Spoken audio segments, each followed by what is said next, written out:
म्हटलं गावावर संकट आलंय, सगळीजण देवाकडे जायचे, आरत्या करायच्या आणि मोठ्याला चिंगामुंगा करून ओरडत बसायचे. त्यावेळेला नंतर त्यांच्या लक्षात आलं की हे दररोज पहाटे 5 वाजता जातंय. हे गावावरचं संकट नसून ते विमान आहे आणि ते प्रवाशांच्या सोयीसाठी आहे आणि ते आकाशातून चाललेलं आहे. हे कळलं, चमत्कार संपला, बकरी कोंबड्या कापणं संपलं, देवाकडे जाणं घरानं गाणं संपलं आणि त्यांना लक्षात आलं की ही प्रवाशांची सोय आहे.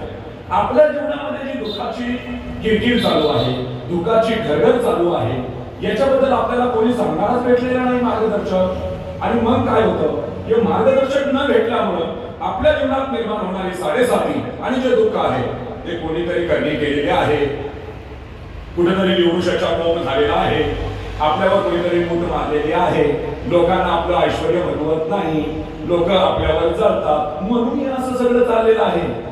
हे ज्या वेळेला तुम्ही सद्गुरूकडे येता, खऱ्या सद्गुरूकडे, बोटावर मोजण्याजोगे असेल महापुरुष आहेत, विश्वाच्या पाठीवर सद्गुरू. सद्गुरू म्हणजे सत्याचं ग्रास धरणारे. ज्ञानेश्वर माऊलींना म्हटलं, एवढं कसं काय भारी बोलता तुम्ही, आणि हे सगळ्या 9,000 अवयवांचा प्रपंच विश्वाच्या कल्याणासाठी तुम्ही कसा बरं दिला.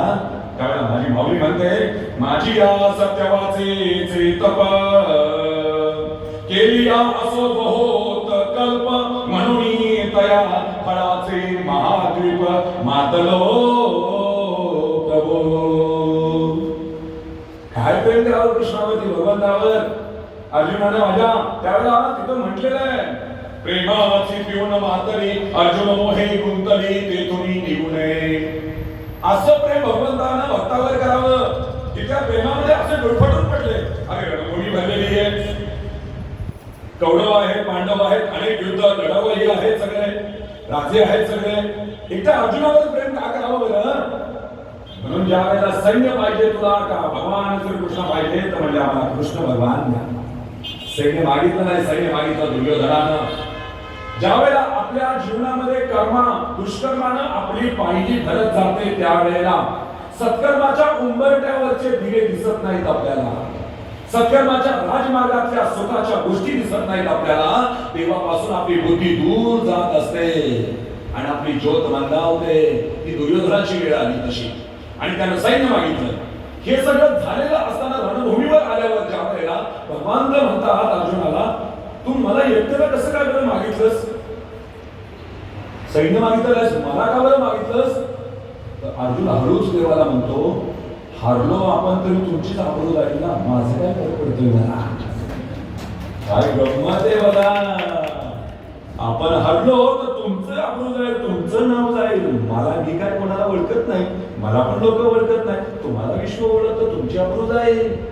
अगदी तशा पद्धतीनं हे सगळे असेच अर्जुनासारखे हे चिरे, हे सगळे शिष्य असे जमा झालेले आहेत. आणि हे कार्य करत असता आम्हाला काय, आम्ही तुमचं कार्य करणार अखेरच्या श्वासापर्यंत, असं म्हणून आम्ही त्यांची कास धरून आज महाबळेश्वर कुठं, आपलं गाव कुठं, इथपर्यंत येण्याचा जो अट्टाहास आहे ना, आम्हाला माहितीये. तुकाराम महाराज पण म्हणतात, ते संत हसतील मजबुरी, म्हणून एवढा उपकार करा.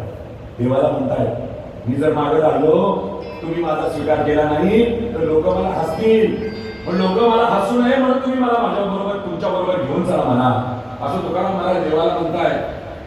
अगदी तशाच पद्धतीनं सद्गुरूंचं कार्य करत असताना आम्ही ह्या कार्यामध्ये एवढे झोकून देतो, तर मग धनानं झोकून दिल्यामुळे काय झालं, आमची लाज राखण्याची जबाबदारी माझ्या भगवंतावर पडली. नाहीतर आम्हाला लोक हसतील, कोणाला असणार, सद्गुरूंनाच असणार, सद्गुरूंना नावं ठेवणार. व सद्गुरू स्वतःला नावं ठेवून घेत नाही, कारण तो दिव्यत्वाचा पुतळा आहे, तो चमत्कारांचा चमत्कार आहे, तो आनंदाचा सागर आहे, तो सगळं तुम्हाला देणारा कुबेर आणि कबीर या दोन्हीचा संगम त्याच्या ठिकाणी एकवटलेला आहे. देण्यामध्ये त्याच्याकडे एवढं दातृत्व आहे, एवढं दातृत्व आहे, फक्त घेणारा पाहिजे, लक्षात ठेवायचं. म्हणून हे घेण्याची दानत आपल्या ठिकाणी निर्माण होण्यासाठी आपल्या ठिकाणी असलेली अहंकार, आपल्या ठिकाणी असलेला मीपणा सोडला पाहिजे. म्हणून संत कबीरदास म्हणतात, ऐका, जो जाके शरण गए ताकही ताकी लाज, उलटी जल मछली चले बहे हो जात गजराज. संत कबीराने ठिकाणी काय म्हटलंय बघा, की महापूर ज्या वेळेला त्यावेळेला मासे वाहत जातात, एवढी मछली सुद्धा आहे ना उलट्या दिशेने पोहत जाते, आणि मेलेले मासे पुरात वाहत जातात, आणि जिवंत जी एवढी मछली जरी असते ना मासोळी बारकी, तरी ती पोहत जाते. आणि गडगंज तब्येतीने केवढा मोठा हत्ती असतो, धिप्पाड असतो, तो हत्ती मात्र गटांगल्या खात पुरात वाहत जातो. का बरं असं होतं? एवढी मासोळी ऊर्ध्व दिशेने जाते आणि हत्ती मात्र सकल दिशेने जातो. याचा अर्थ असा होतो, जो शरण जात नाही ना त्याचं मरण निश्चित आहे. म्हणून भगवान का सिमरन करो, सदगुरु का सिमरन करो, क्योंकि सिमरन में दुख का मरण निश्चित है. आणि आपल्या दुःखाला जर संपवायचं असेल, स्मरणाला पर्याय नाही. लोकांचं स्मरण बिघडलंय, लोकांचं चिंतन बिघडलंय, लोकांचं ध्यान बिघडलंय. गडगंज इस्टेट गोळा करण्याच्या पाठीमागे सगळेजण लागलेले आहेत. आणि शेवटी नंतर आपल्याला कळतं, पायातले मोजे सुद्धा लोक काढून घेतात आणि 3.5 मीटरचं कापड वरनं टाकलं की ज्याला खिसा नसतो असं कफन, आणि त्याच्यासाठी 50 बंगले, त्याच्यासाठी 200 एकर, त्याच्यासाठी 50 किलो सोनं, हे सगळा अट्टहास करत बसतो. म्हणून म्हटलंय, बिना लिबास का आया था इस जहां में, बस कफन के खातिर इतना सफर करना पड़ा, और नाम भी ऊपर से रखता है सफर सुपारी. मृत्यू ही एक गोष्ट अशी आहे की सत्य आहे. आता एक दिवस आपल्याला सर्वांना सामोरं जायचं आहे. मग हे सामोरं जाण्यापूर्वी इतिहासानं आपल्या येण्याची नोंद घ्यावी आणि जाण्याची नोंद घ्यावी. जसं नानासाहेबांचं कार्य आज आम्ही सर्वत्र फिरतोय. पोलीस स्टेशनला गेलो, नगरपालिकेमध्ये गेलो, त्यानंतर आजूबाजूच्या लोकांमध्ये साहेबांबद्दल नुसता शब्द उच्चारता लोक आदरानं प्रेमानं त्यांच्याबद्दलची जी सहानुभूती दाखवतायत. असं कर्म केल्यानंतर मारावे परी कार्य रूपी उरावे. कार्याचा ठसा ठेवून मागे शिल्लक आपण गेलं पाहिजे. असं कर्तृत्व पाहिजे, असं नेतृत्व पाहिजे, असं समाज हितासाठी झटणारं आपलं भूमिका असली पाहिजे. आणि ही साहेबांनी बरोबर काम केलेलं आहे आणि त्याच्यामुळं त्यांचं जीवन धन्य झालेलं आहे.